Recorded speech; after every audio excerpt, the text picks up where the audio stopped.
Bonjour tout le monde, on se retrouve pour la suite des tutos Python. Aujourd'hui, on va voir le conteneur paned window. Donc, comme son nom l'indique, c'est un conteneur qui permet donc de contenir des éléments. Euh, donc, ça permet en fait de faire de l'agencement, de bien disposer les différents éléments de notre fenêtre pour qu'ils soient alignés, pour qu'ils soient aux bons endroits. Pour créer votre paned window, du coup, on va faire notre variable égale paned window. Premier paramètre, c'est toujours la fenêtre. Deuxième paramètre, l'orientation. Donc soit vous pouvez mettre horizontal ou vertical, sachant que si vous le mettez en majuscule, il n'y a pas besoin de mettre de guillemets puisque il va utiliser la constante horizontale, il va savoir ce que c'est. Donc soit horizontal, soit vertical. Si vous mettez horizontal, quand vous allez ajouter vos éléments, par défaut, ils vont s'ajouter de la gauche vers la droite.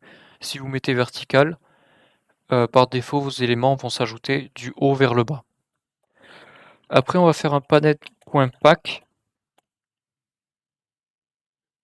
Et donc là, il va falloir définir le côté sur lequel vous souhaitez mettre votre élément. Donc soit vous avez gauche, droite, haut, bas. Donc gauche et droite, on les utilise assez rarement, mais ça peut être utile par exemple si vous voulez faire un panel window à gauche, un panel window à droite, une fenêtre qui est divisée en deux en fait. Top, c'est celui qu'on utilise le plus, et bottom, généralement, c'est pour faire un pied de page. Donc on va utiliser top. Après, j'ai créé deux labels, vous voyez. Donc c'est juste des labels, tout ce qu'il y a de plus classique. Sauf que, ici, au lieu de mettre fenêtre, j'ai mis en fait, mon panel window en premier paramètre pour les 2 labels, pour, en fait associer les labels, au panel window. Donc après, il faut pas oublier de les ajouter, donc pour ça, panel.add, et là je mets le nom, de mon label, le nom de ma variable, donc label2, panel.add, label3. Et on n'oublie pas de faire le panel.pack à nouveau. Voilà, comme ceci.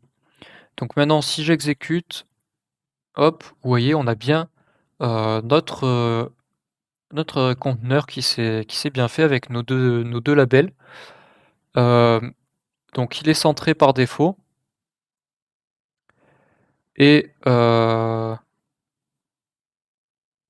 qu'est-ce que je voulais dire? Oui, si vous voulez que ça prenne toute la place sur la ligne, par exemple, vous pouvez ajouter un paramètre qui est le expand. Expand égale x. Je crois que c'est expand. Attendez, je vérifie.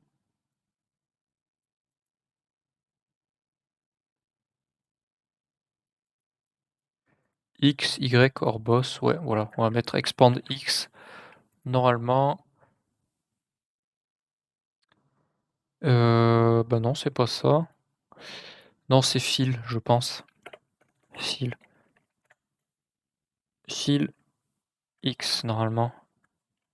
On va. Ah, voilà, c'est ça. C'est pas expand, c'est fill, pardon. Donc fill pour remplir. Et donc là, vous voyez, ça prend bien toute la largeur de la fenêtre.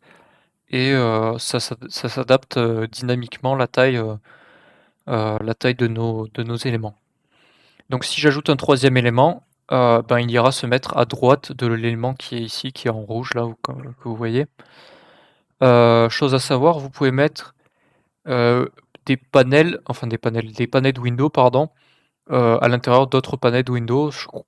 Je pense que c'est tout à fait possible, hein, de mettre des conteneurs dans des conteneurs.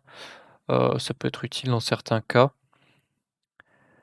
Euh, voilà. Je pense qu'on a fait le tour des choses importantes qu'il y avait à voir. Si vous avez des questions, n'hésitez pas dans les commentaires. Sur ce, à plus tout le monde. Ciao.